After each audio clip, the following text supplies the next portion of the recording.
स्वागत है आपका फिर से हमारे वीडियो में। और 1000 प्रश्नों की सीरीज में आज हम फिर से अगला प्रश्न लेके आए हैं पटवारी परीक्षा के लिए, जो पंचायती राज एवं ग्रामीण व्यवस्था से संबंधित है। तो उसमें देखते हैं नेक्स्ट प्रश्न। राई की उन्नत किस्म है? तो कृष्णा। BH2 निम्न में से किसकी उन्नतिशील जाति है? सरसों की। अरहर की दाल में प्रोटीन का प्रतिशत है 22%। UPAS 120 निम्नलिखित में से किस फसल की प्रजाति है? तो ये है अरहर की। अरहर में फली बेघक कीट की रोकथाम के लिए निम्नलिखित में से किस दवा का प्रयोग किया जाता है? तो इंडोसल्फान। अरहर का वानस्पतिक नाम है कैजेनस केजन। 1 हेक्टेयर खेत में अरहर की बुआई के लिए बीज की मात्रा होनी चाहिए 10 से 15 किलोग्राम। अरहर की पछेती जाति का नाम है टाइप 7। अरहर की ऐसी कौन सी किस्म है जिसके बाद आलू की फसल की जा सकती है? प्रभात। अरहर की कम अवधि में पकने वाली प्रजाति है टाइप 21। अरहर की अगेती जातियों का अंतरण होता है 60x20 सेंटीमीटर। KPL 88039 अरहर की कौन सी प्रजाति है? उन्नतिशील प्रजाति। सब्जी वाली हरी मटर में कितने प्रतिशत दाना होता है? 60%। निम्नलिखित में से प्रजातियों में से कौन सी प्रजाति सब्जी वाली मटर की है? आर्केल। किस फसल को न्यूनतम नाइट्रोजन की आवश्यकता होती है? मटर। मटर के ताजे हरे दानों में कितने प्रतिशत प्रोटीन होता है? 72%। मटर की पंक्ति से पंक्ति की दूरी होनी चाहिए 30 से 40 सेंटीमीटर। निम्नलिखित में से दाने के लिए मटर की किस्म है? रचना। मटर की ऐसी प्रजाति का नाम बताएं जिनमें चूर्णिल आसिता रोग नहीं लगता। शिखा। मटर का बोने का उपयुक्त समय है अक्टूबर का प्रथम पखवाड़ा। मटर की उपज प्रति हेक्टेयर कितने कुंटल होती है? 20 से 25 कुंटल। अरहर बोने का उपयुक्त समय है 15 मई से 15 जून। शक्तिमान निम्नलिखित में से किस फसल प्रजाति का है? तो वो है मक्का। संकर मक्का की औसत बीज दर प्रति हेक्टेयर होती है 20 से 25 किलोग्राम। जौनपुरी मक्का की कौन सी जाति है? देसी मक्का। 1 हेक्टेयर के लिए संकर मक्का की बीज मात्रा कितनी होनी चाहिए? 20 किलोग्राम। चारे के लिए उगाई गई मक्का की फसल में कितने किलोग्राम बीज की आवश्यकता पड़ती है? 40 से 45 किलोग्राम। मक्का बोने का उपयुक्त समय है फरवरी मार्च। मक्का से प्रति हेक्टेयर औसतन कितने हजार भुट्टे प्राप्त हो जाते हैं? 50 से 75 हजार। अंबर, विजय, सोना मक्का कौन सी जातियां हैं? संकुल जाति। चारे के लिए मक्का किस विधि से बोई जाती है? छिटकवा विधि। मक्का का 1 वर्षीय फसल चक्र है ये सभी मक्का, गेहूं, मक्का, मटर, मक्का, चना। संकर ज्वार दाने की किस्मों के लिए प्रति हेक्टेयर बीज की मात्रा होनी चाहिए 12 से 16 किलोग्राम। ज्वार में कंटुआ रोग की रोकथाम का उपाय है बीज उपचार। निम्नलिखित में से कौन सी खरीफ की फसल है? तो ज्वार। ज्वार का वानस्पतिक नाम है सोरियम बाइकलर। चारे के लिए ज्वार के बीज की बुआई का उपयुक्त समय है जून। ज्वार की अच्छी फसल के लिए कितने कुंटल हरा चारा प्रति हेक्टेयर प्राप्त हो जाता है? 300 से 400 कुंटल।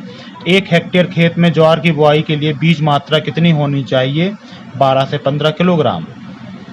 1 हेक्टेयर ज्वार में कितने कुंटल करब होती है? 100 से 150 कुंटल। मऊटा एक ज्वार की कौन सी जाति है? देशी उन्नत जाति। ज्वार की बुआई के समय नाइट्रोजन की मात्रा प्रति हेक्टेयर होनी चाहिए 100 से 120 किलोग्राम। निम्नलिखित में से HHB किस फसल की जाती है? बाजरा। निम्नलिखित में से किस प्रदेश में बाजरे की खेती सबसे अधिक क्षेत्रफल में की जाती है? राजस्थान। अर्गट रोग निम्नलिखित में से किस फसल से संबंधित है? बाजरा। बाजरा का जन्मी स्थान है अफ्रीका। बाजरे का वानस्पतिक नाम क्या है? पेनिसेटम टाइफोइड्स। उत्तर प्रदेश में संकर बाजरे की बुआई का उपयुक्त समय है जुलाई के अंत से 15 अगस्त तक। चारे के लिए बाजरा बीज की मात्रा प्रति हेक्टेयर कितनी होनी चाहिए? 8 से 10 किलोग्राम। निम्नलिखित में से बाजरा की देशी जाति बाजरा मैनपुरी BK 550 बाजरा कौन सी जाति है? उन्नत जाति। बाजरा की उपज प्रति हेक्टेयर कितनी होती है? 25 से 35 कुंटल। बाजरा की कटाई कब की जाती है? अक्टूबर के अंत या नवंबर। निम्नलिखित में से कौन सी दलहनी फसल है? चना। चने की निम्नलिखित किस्मों में से काबुली चने की कौन सी किस्म है? प्रगति। निम्नलिखित में से शीर्ष कर्तन किस फसल में किया जाता है? चना। निम्नलिखित में से किस फसल को न्यूनतम पानी की आवश्यकता होती है?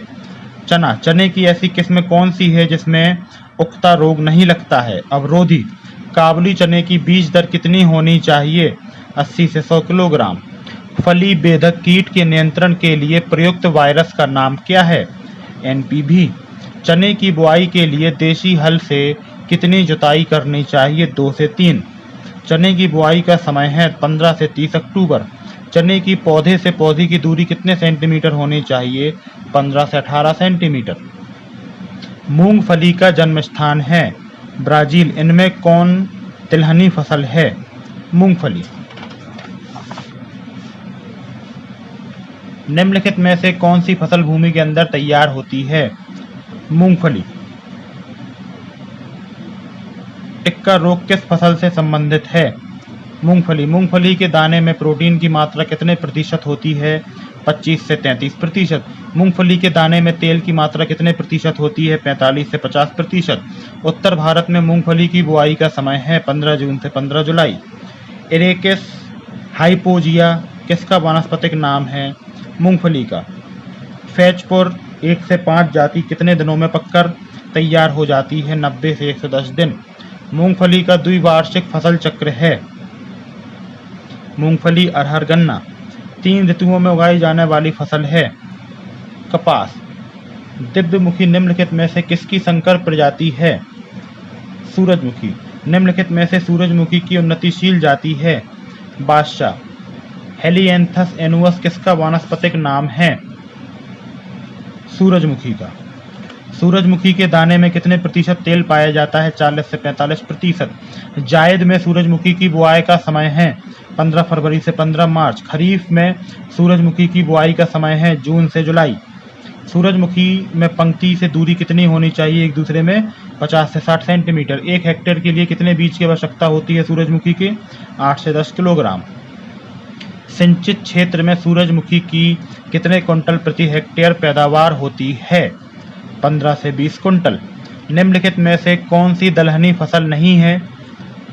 कपास। कपास बिनौला होता है 65 से 70%। कपास में एक हैंक की लंबाई कितनी होती है? 770 मीटर। निम्नलिखित में से किसके द्वारा भूमि में नत्रजन स्थिर नहीं किया जाता?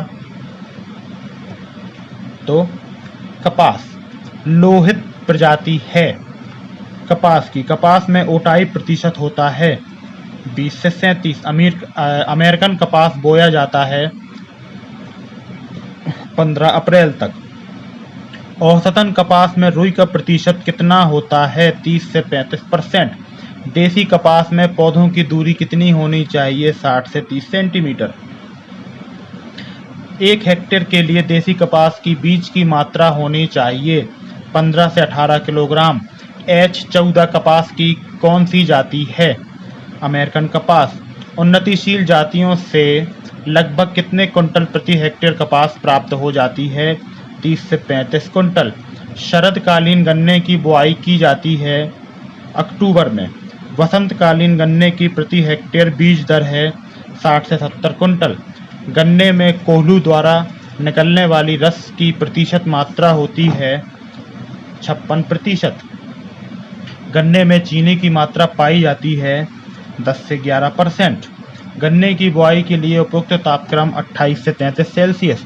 गन्ने में प्रति हेक्टेयर पोटाश की मात्रा होती है 60 किलोग्राम। गन्ने का वानस्पतिक नाम है सिकेरम और फिसिनेरम। गन्ने का बीज प्रति हेक्टेयर कितना पड़ता है? 60 से 70 कुंटल। वसंतकालीन गन्ने की बुआई की जाती है? फरवरी मार्च। गन्ने में मुख्य रूप से कौन कौन से रोग लगते हैं? ये सभी। उगता रोग, लाल सड़न, पेड़ी का बौनापन। आलू की प्रति हेक्टेयर बीज दर होती है 20 से 25 क्विंटल। बुआई के लिए समूचे आलू का आकार होना चाहिए 2.5 सेंटीमीटर। प्रति हेक्टेयर बीज आलू की मात्रा लिखिए जब औसत प्रति आलू वजन 20 ग्राम है। 20 क्विंटल। उत्तर प्रदेश में सबसे ज़्यादा आलू कहाँ होता है? तो फर्रुखाबाद में।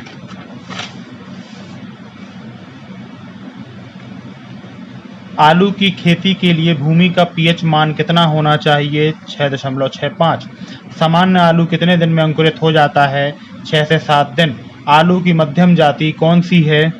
कुफरी बादशाह। शीत ग्रहों में अपेक्षित आर्द्रता कितनी होती है? 90 से 95%। आलू के चिप्स बनाने के लिए उपयुक्त प्रजाति है कुफरी चिप्सोन 1। कुफरी बादशाह की उपज प्रति हेक्टेयर लगभग कितने क्विंटल होती है? तो 250 से 300 क्विंटल। धूमनाल संसाधन विधि से तंबाकू की पत्तियों की रचाई में लगने वाले घंटों की संख्या है 100 से 120।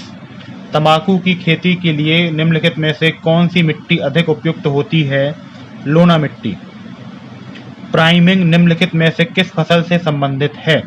तंबाकू। 1 हेक्टेयर तंबाकू की रोपाई योग्य पौध तैयार करने के लिए आवश्यक बीज की मात्रा कितनी होनी चाहिए? 100 से 120 ग्राम। उत्तर प्रदेश में अधिकतम तंबाकू उगाने वाला कौन सा जिला है? फर्रुखाबाद। हुक्का तंबाकू के लिए प्रति हेक्टेयर नाइट्रोजन की आवश्यकता होती है 100 से 150 किलोग्राम। तंबाकू की फसल में सिंचाई के लिए किस प्रकार का पानी अधिक लाभकारी है? खारा पानी। तंबाकू उत्पादन में भारत का कौन सा स्थान है? तीसरा। हुक्का तंबाकू की पत्तियों में कितने प्रतिशत निकोटीन की मात्रा होती है? 3.8 से 4%। बीड़ी तंबाकू की उपज प्रति हेक्टेयर कितने क्विंटल होती है? 10 से 12 क्विंटल। साधारण मृदा का आभासी आपेक्षिक घनत्व होता है 1.35।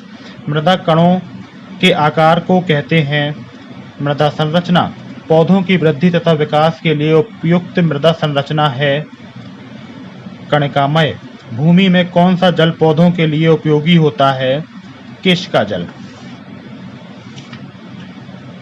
चिकनी मृदा के कणों का व्यास कितने मिलीमीटर होता है? 0.002 मिलीमीटर से कम।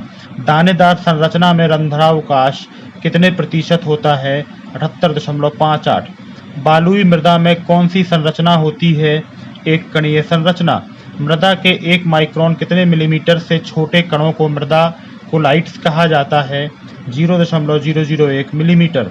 मृदा जल मृदा के कितने रूपों में पाया जाता है? 4। खरीफ की फसलों के लिए कितने डिग्री सेल्सियस ताप अनुकूलतम होता है? 30 डिग्री से 38 सेल्सियस। भूमि का ढाल अधिक होने पर मृदा कटाव होता है कम। अधिक होने पर तो ही अधिक होता है कटाव। भूमि कटाव किस भूमि में अधिक होता है? बलुअर भूमि में। समोच्च मेड़बंदी उपयुक्त है 7% से कम। भूरक्षण को रोकने वाली घास है? ये सभी। पौधों की जड़ के विकास हेतु आवश्यक तत्व हैं फास्फोरस। जब कृषि फसलों के साथ साथ घासों को भी उगाया जाता है तो उसे कहा जाता है ले कृषि। पट्टिका खेती कितने प्रकार से की जाती है? 4 प्रकार से। निम्नलिखित में से क्षरण अवरोधी फसलें हैं? ये सभी मक्का, ज्वार, कपास। निम्नलिखित में से क्षरण अवरोधी फसलें हैं मूंग। तो ये थे आज के प्रश्न। इसके आगे हम लोग अगले वीडियो में देखेंगे और आप हमारे साथ लगातार जुड़े रहिए। हम लोग आपको पटवारी या लेखापाल से संबंधित सभी जानकारियाँ उपलब्ध कराएंगे और उसकी पूरी तैयारी इस चैनल पर कराई जाएगी। तो अगर ये वीडियो पसंद आया तो प्लीज़ वीडियो को लाइक करें, चैनल को सब्सक्राइब करें और मिलते हैं अगले वीडियो में।